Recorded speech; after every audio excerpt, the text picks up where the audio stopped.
Hello, friends, and welcome back to Stories About Entitled People. Let's start our video with a story that many of us can relate to, especially those who've ever had to deal with an overly entitled neighbor. But before we dive in, make sure to hit that subscribe button, smash the like if you enjoy the content, and ring that notification bell so you never miss a juicy story. Entitled Trespasser is calling animal control. This happened today. I have German Shepherd who doesn't like strangers. I had a contractor at my house, so I had to put my dog outside. We have a fenced-in yard, but I had my dog on the tie-out because the contractor was sawing in the driveway and my dog can see him from the gate. I heard my dog barking, so I immediately went outside to put the kibosh on it.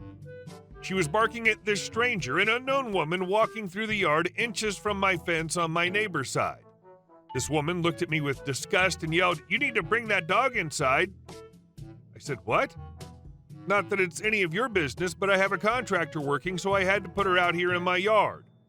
She said, "You need to put that dog in the basement then." I said, "He's working down there too." She immediately said she's calling animal control. I yelled back, "Because she's barking at you?"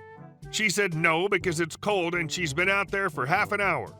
My dog was out there for 15 minutes and it was 38 degrees with flurries. I wasn't even wearing a jacket and I wasn't cold at all. I yelled, "She's fine, and it hasn't even been half an hour." "I don't know who you are, but you're walking through here and you need to mind your own business." She again said, "I'm calling animal control." I said, "Who do you think you are? You're trespassing." She said, "I know neighbor's name and I live over there," which is behind us on another street, so she's totally cutting through on my side. I said, "Guess I need to talk to neighbor about your cutting through." She started walking away and yelled she was calling animal control. At this point, the contractor who was in the driveway said, "What's going on? Who's that?" And I yelled, "Some B word." She heard me. I couldn't believe the entitlement on this B word. I'll be telling my neighbor the cutting through here ends now. Let her know, because if I see her again, I'm calling the cops. I also saw she lives in the house that has a lot of loud parties with DJs.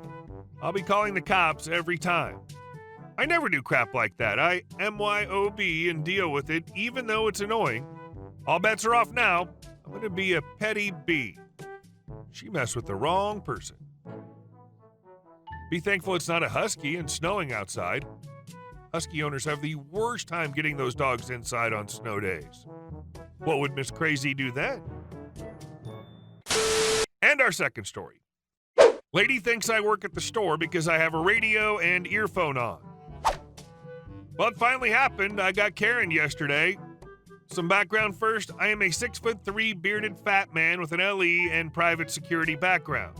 I'm also currently an operations manager for a state facility that provides temporary housing for children and teens who are waiting for a foster home. A few days ago, my other manager and I received fairly substantial bonuses for getting our new intake facility opened a month ahead of schedule. Since I'm not really in need of a bonus, I offered to help my team out by helping them out with some expenses and help make their time at work better. One of the main things everyone wanted was more caffeine, since we all chugged that stuff like water through our shifts. Since everything was quiet at work, I decided to slip out to Wally World so I could get caffeine to stock the staff fridge and acquire a working coffee machine. Cue me standing in the appliance section looking at coffee machines and debating getting a single or multi-cup machine when this little Hispanic grandma comes up and asks me if I could get something off the top shelf for her. She was nice and thanked me for my help, and I went off to the caffeinated drink area. As orders filtered in from my team on what drinks they wanted, I started looking around for them. It was during this time that the woman I'll call Karen struck.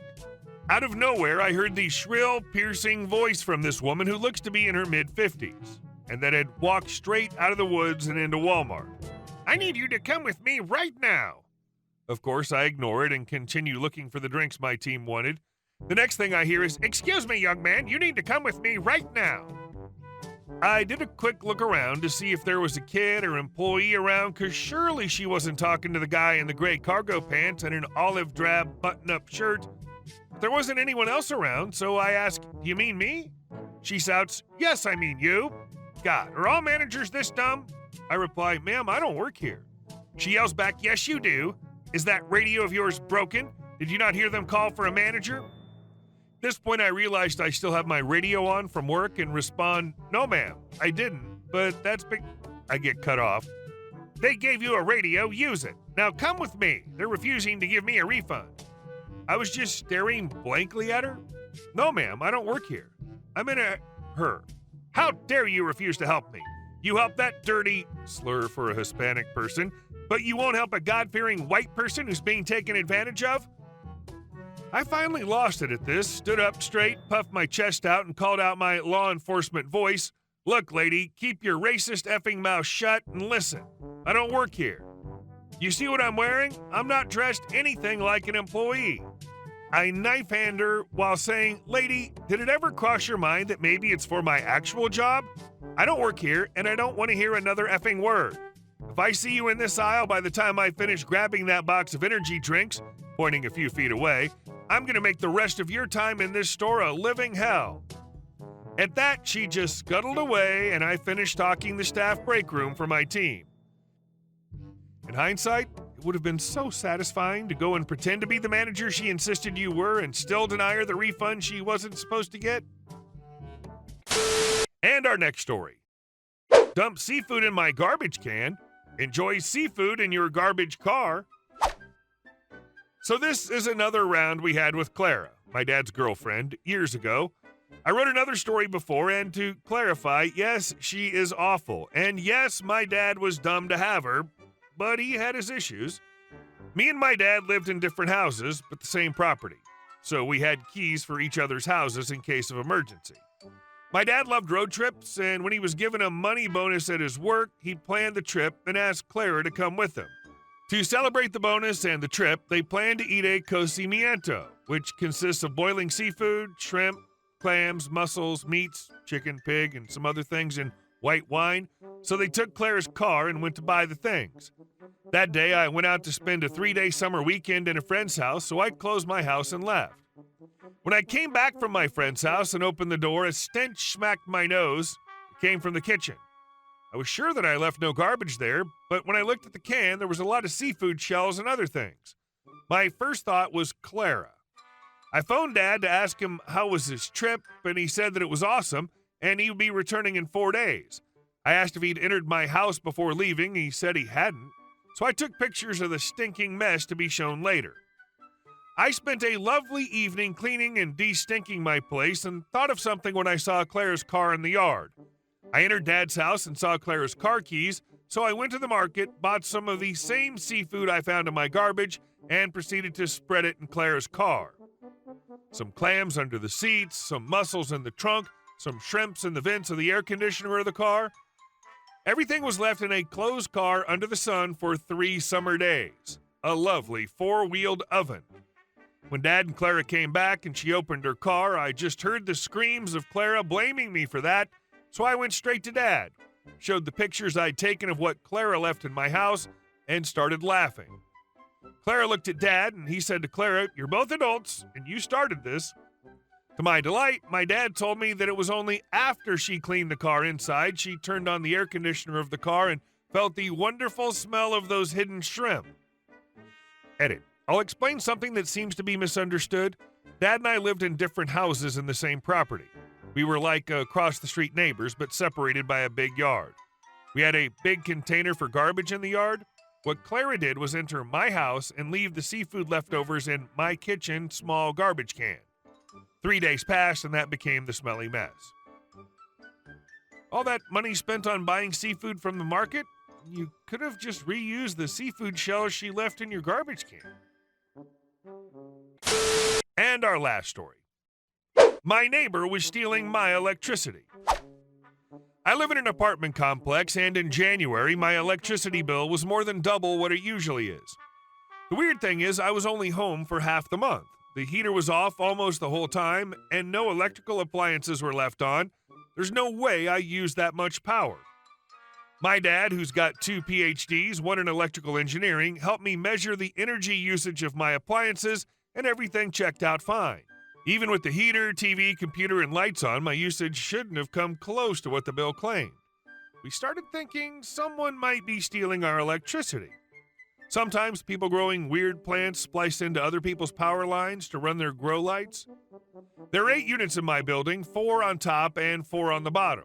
Our biggest suspect was the neighbor across the hall. He's a sketchy-looking guy who spends all his time at home and rarely leaves. The only visitors he gets are the occasional girlfriend, but that hasn't happened in months. What makes him even more suspicious is his car. An old box Chevy Impala with 3 bullet holes in the side. When we checked the meter, we noticed our power disc was spinning at a normal rate, but a few of our neighbors' discs were spinning really fast, especially the guy across the hall and the neighbor directly behind us. We also thought the apartment management or the electric company might be messing with us. When I first got the bill, I contacted my renter who told me to reach out to the electric company. They pretty much told me to just pay the bill. My dad called them again, and they said they could check if the meter was working properly, but it would cost $62. After some persistence, we found out they actually check the meter every month for free. Determined to get to the bottom of this, my dad and I set up a plan. We installed a hidden camera near the meter to catch any suspicious activity. We also informed the building management and the local authorities about our suspicions.